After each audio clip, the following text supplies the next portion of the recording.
Dan ini rupanya memang banyak orang yang mengaku salafi. Mengaku ya. Tidak, kalau orang salaf betul saya yakin baik. Karena ulama salaf itu ulama yang hidup pada zaman sahabat-sahabat Nabi. Tidak ada para sahabat Nabi kok ya ngolok-olok sahabat yang lain, tidak ada. Ya, tidak ada. Saling menghormati walaupun beda paham.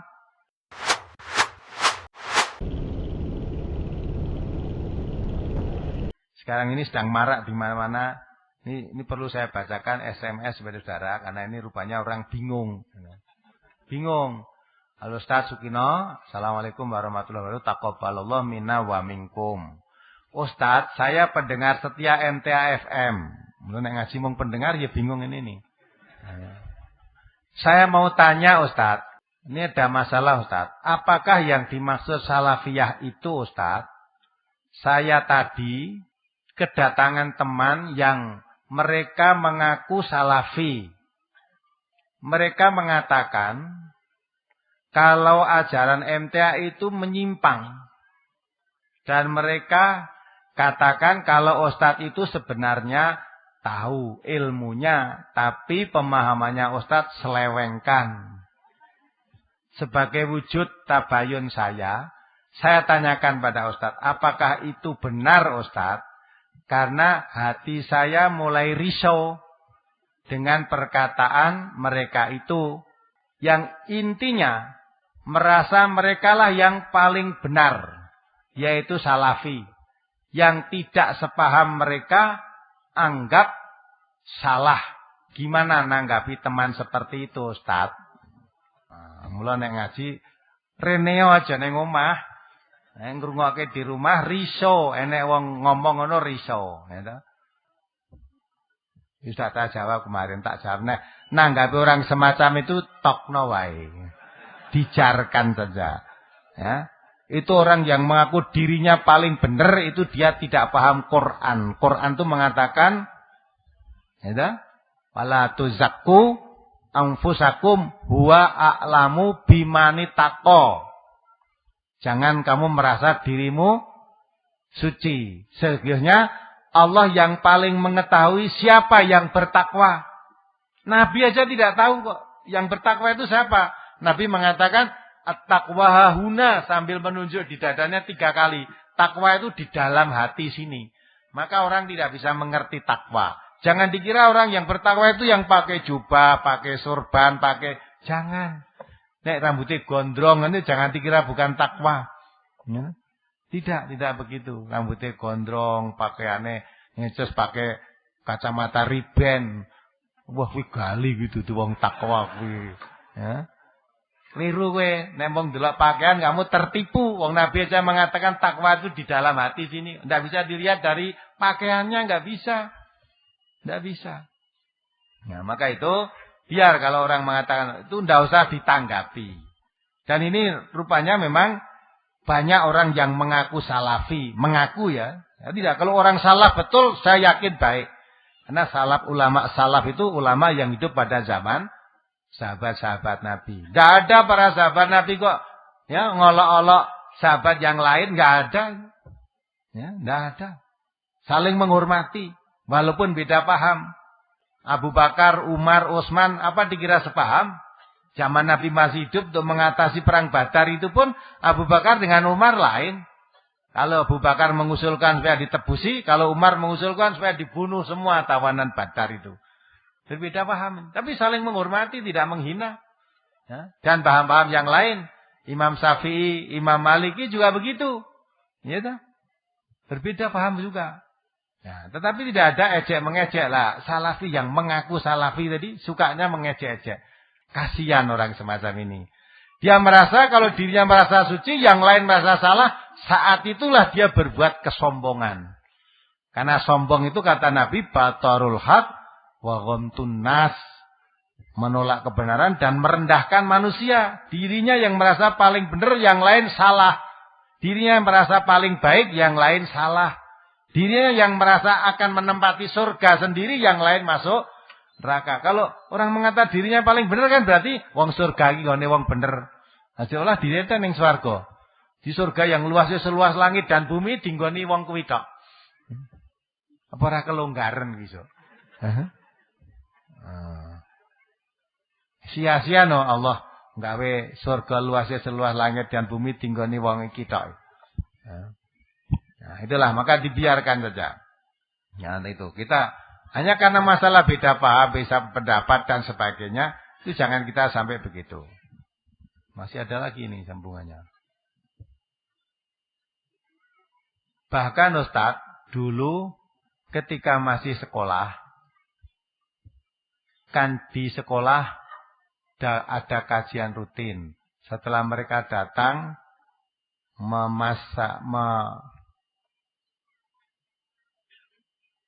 memasukkan ya pengajian yang ada hubungannya dengan salafi dan ahlus sunnah wal jamaah. Kajian yang tidak sepaham dengan mereka, dan mereka anggap menyimpang, lalu mereka ganti dengan salafi. Bahkan mereka tak segan ngirim surat atau debat dengan ustadz pengajar yang mereka anggap nyimpang. Bahkan dulu pernah sampai debat dengan ustadznya untuk mengganti ustadz tersebut dengan ustadz yang salafi. Sebabnya salafi dan ahlus sunnah wal jamaah itu apa ustadz? Dan sekarang seolah-olah banyak yang mengaku sebagai salafi dan ahlus sunnah. Bagaimana menanggapi hal tersebut ustadz? Wis ngaji sing tenanan, nanti kamu akan paham. Salafi ki piye, ahlus sunnah wal jamaah piye, kamu ngaji aja yang betul. Mbuh kuwi jenenge ahlus sunnah wal jamaah apa salafi, yang penting Nabi kita meninggalkan itu dua perkara. Apa namanya? Al-Quran dan Sunnah. Kalau orang mengikuti Quran dan Sunnah, selamat. Kalau mengikuti jalan-jalan selain Al-Quran, sesat. Nah, kita berusaha ngaji Quran, setelah kita paham, kita amalkan. Ya, udah itu aja. Perkara itu diarani wong sesat apa tidak, Nabi aja mengatakan itu yang selamat kok. Kalau orang-orang mengatakan begini, biarkan saja. Dan ini rupanya semacam satu gerakan. Di mana-mana kemarin di Karangtengah juga begitu. Di Tawangmangu juga begitu. Di Sragen juga begini. Sing disasar orang-orang MTA. Ada apa di balik itu?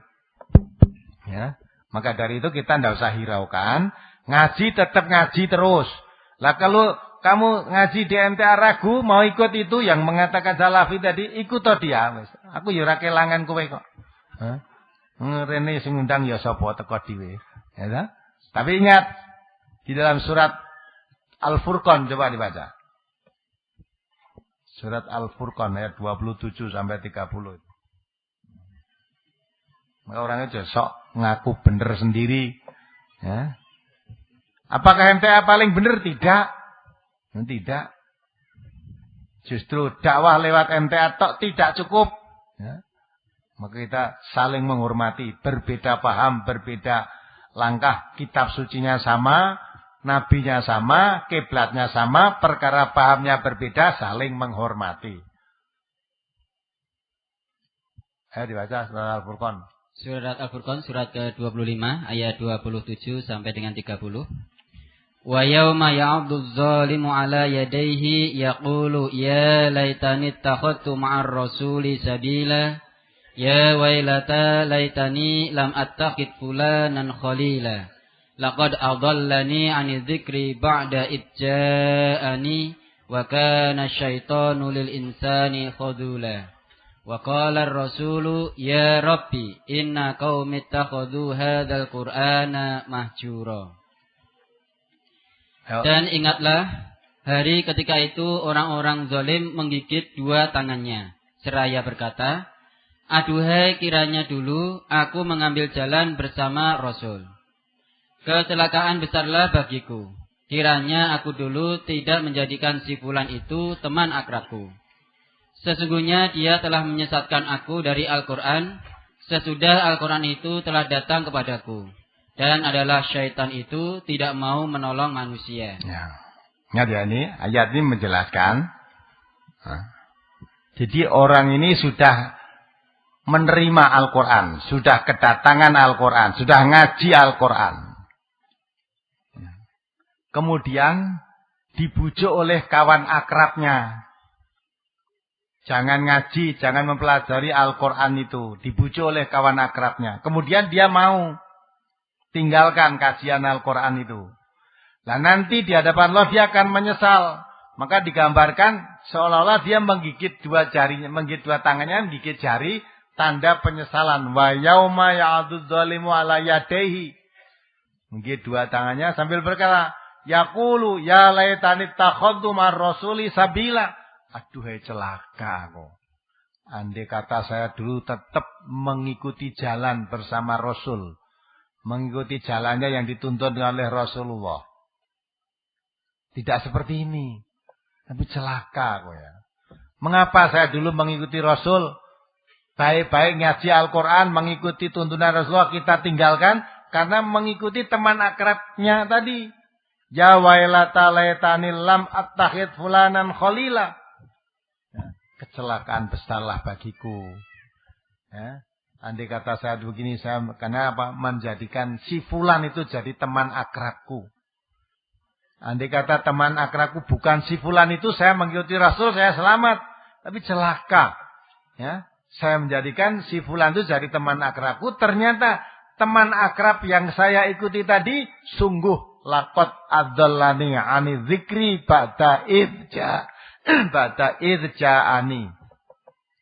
Sungguh dia telah menyesatkan aku dari jalan yang lurus, dari jalan kebenaran setelah Al-Quran itu datang kepadaku. Setelah Quran datang kepadaku, saya ngaji Al-Quran dengan baik, Quran itu menunjukkan jalan yang lurus. Teman akrabku datang mengajak untuk mengikuti dia. Jangan ikuti itu, ikuti aku saja. Saya mengikuti teman saya tadi. Ternyata entah namanya apa. Ya, pokoknya tidak mau ikuti ngaji Quran itu. Ternyata teman akrabku itu menyesatkan aku dari jalan Quran yang telah saya kaji tadi. Menyesal dia akhirnya. Laqad adallani 'ani dzikri ba'da idja'ani. Sungguh dia menyesatkan aku dari Al-Quran ketika Al-Quran telah datang kepadaku. Nah, sampai ngaji Quran, dibujuk kancane aja ngaji rono, jangan ngaji situ, itu aliran sesat. Itu kamu diselewengkan. Ikut aku saja. Telah ikut dia, tinggalkan kajian Quran. Ternyata temannya menyesatkan dari jalan Quran. Menyesal nanti di hadapan Allah. Maka ini nanti ayat ini saudara boleh baca ulang-ulang di rumah. Coba itu kalau temanmu tadi mengatakan diselewengkan.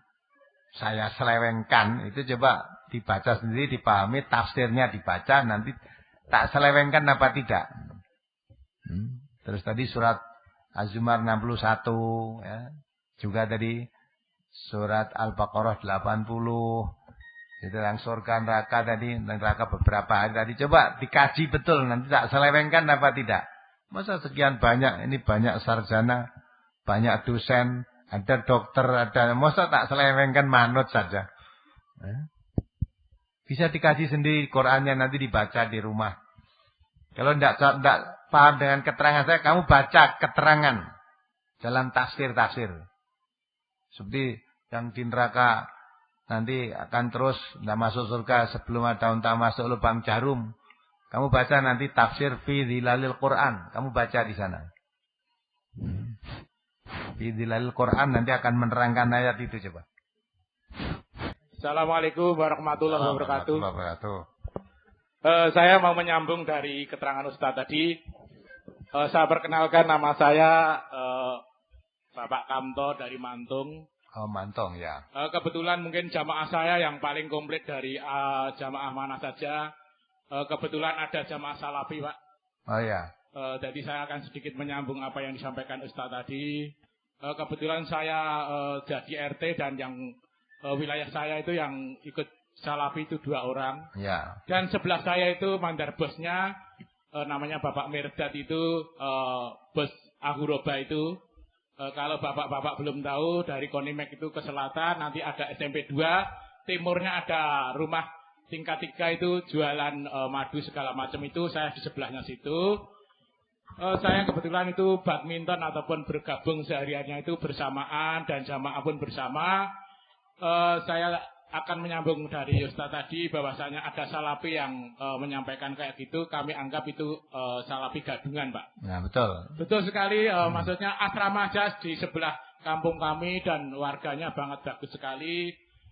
Sampai ada khitanan massal pun dari warga yang umum dikasih kaos, kasih jaket, banyak sekali pengikutnya dan jualan obat-obat pun untuk yang beli ke masyarakat umum itu diberi keringanan.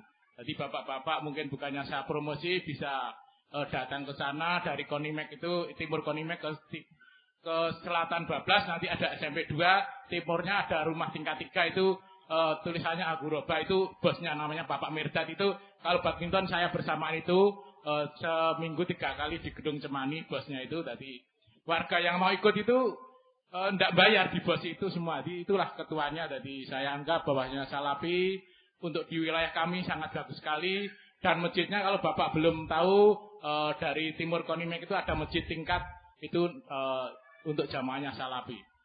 Jadi saya sampaikan walaupun ada tadi yang disampaikan Ustadz tanggapan kami, wong itu warga kami sebulan ada yang kontrak itu banget bagus sekali Pak. Jadi waktu datang ke tempat kami kebetulan ruang kami ada namanya ada kayak pasang gendera itu tafsir majelis tafsir Al-Quran dia langsung angkat nyalami saya terima kasih sekali Pak bahasanya Bapak ikut suatu dalam majelis ataupun yayasan yang sudah terhimpun ataupun dalam terkoordinir itu namanya Bapak Mirdad itu ketuanya Harguroba itu jadi saya sampaikan sekali lagi bahwasanya apa yang disampaikan tadi lewat SMS itu anggap menurut kami tidak benar bisa disaksikan ataupun dilihat tempat dan jamaahnya itu sangat bagus sekali nyumbang masjid itu Pak kalau saya boleh bilang sampai plafon sampai cagak-cagak itu dari masjid Salafi itu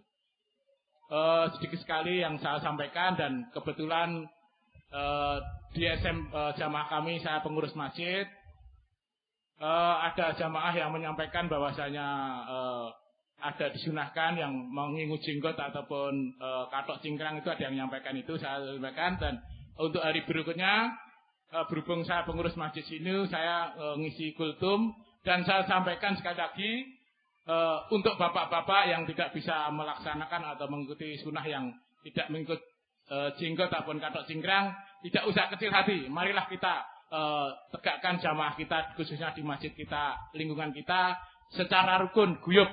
Jadi saya persatukan ataupun saya ajak. Setelah itu tidak ada istilahnya rasa minder ataupun kecewa dalam penyampaian saya itu. Mungkin sedikit yang saya sampaikan dan kebetulan saya punya family di lingkungan Masjid MTA ini Pak Anu SMA MTA ini. Akan saya sampaikan kabar gembira ataupun saya sedikit memberi kabar pada Bapak. Bahwasanya kebetulan di sini menjadi juru parkir. Setelah menjadi juru parkir, ternyata istri dan anaknya itu nyetel radio tiap minggu pagi Pak. Jadi ada hikmah dan faedahnya setelah diadakan di SMA ini. Moga-moga untuk lingkungan SMA sini setelah nanti pindah ke Mangkunegaran bisa masih tetap mendengarkan ataupun mengikuti kajian di MTA ini. Mungkin sekian kurang dan lebihnya saya selaku yang menyampaikan apa tadi ada SMS tadi. Kurang dan lebihnya mohon maaf yang sebesar-besarnya. Wassalamualaikum warahmatullahi wabarakatuh. Waalaikumsalam. Terima kasih. Saya yakin itu bukan salafi ya. Memang saudara-saudara kita yang betul-betul salafi harus prihatin dengan orang yang mengaku namanya salafi ini namanya dicatut kan namanya. Jadi itu apa itu? Ya tadi salafi gadungan seperti yang di Bluro tadi. Yang sholat mengatasnamakan orang NU tidak membolehkan orang MTA sholat di masjid itu dengan menamakan NU itu juga gadungan itu. Maka saya minta laporan saja kepada pimpinan NU setempat. Ya, sebab NU di mana-mana itu, ya tuh, dirikan masjid ya kita sholat semua itu biasa itu tidak ada apa-apa. Ya, sholat di Mangkuyudan itu juga warga kita, saudara kita NU. Saya sholat di sana, orang umum pun sholat di sana tidak ada masalah. Ya. Orang Muhammadiyah, orang siapa aja loh memang masjid Allah kayak itu. Jadi kalau itu mengatasnamakan NU tidak membolehkan sholat situ orang MTA itu NU gadungan itu. Itu orang salafi tadi ya. Yang mengatakan nama salafi terus menjelek-jelekan MTA itu ya salafi gadungan itu. Nek salafi tenan itu ya dia mengerti kok, memahami. Apalagi cuma beda paham, ya. Dia memahami, menghormati.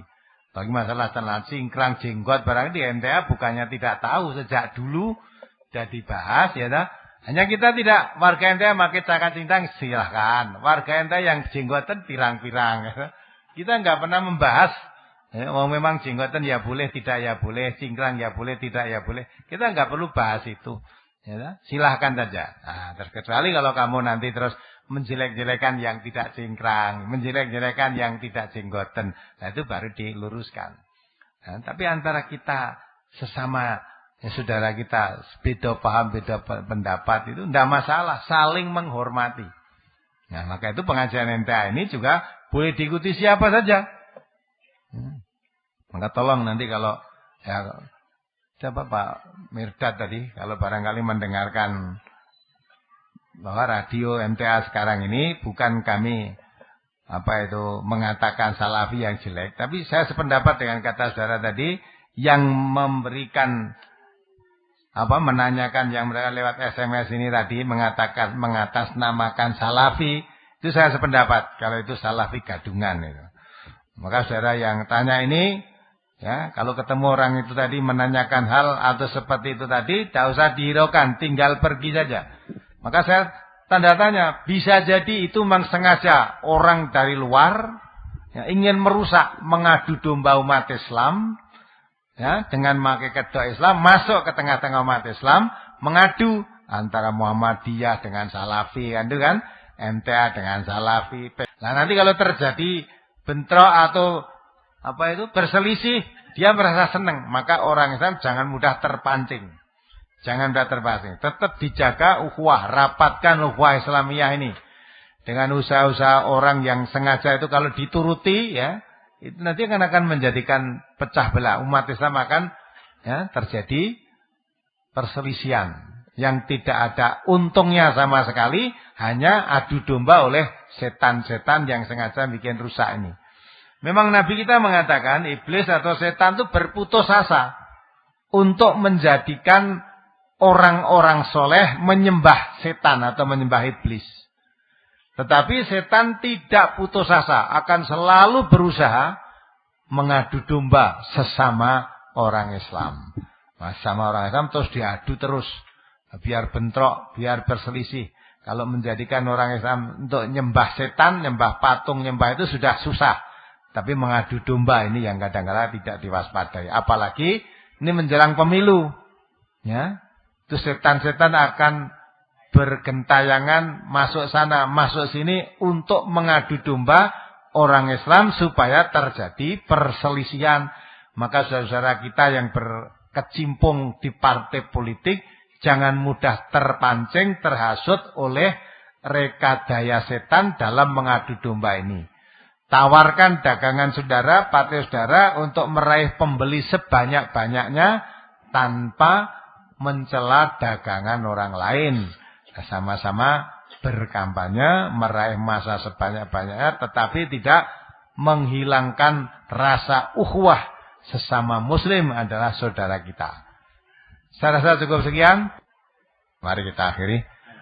Alhamdulillah. Subhanakallahumma wa bihamdika asyhadu an la ilaha illa anta astaghfiruka wa atubu ilaik. Assalamualaikum warahmatullahi wabarakatuh. Demikianlah para pemirsa semuanya pembahasan kita untuk pertemuan kali ini. Semoga menambah hasanah ilmu yang kita miliki. Wassalamualaikum warahmatullahi wabarakatuh.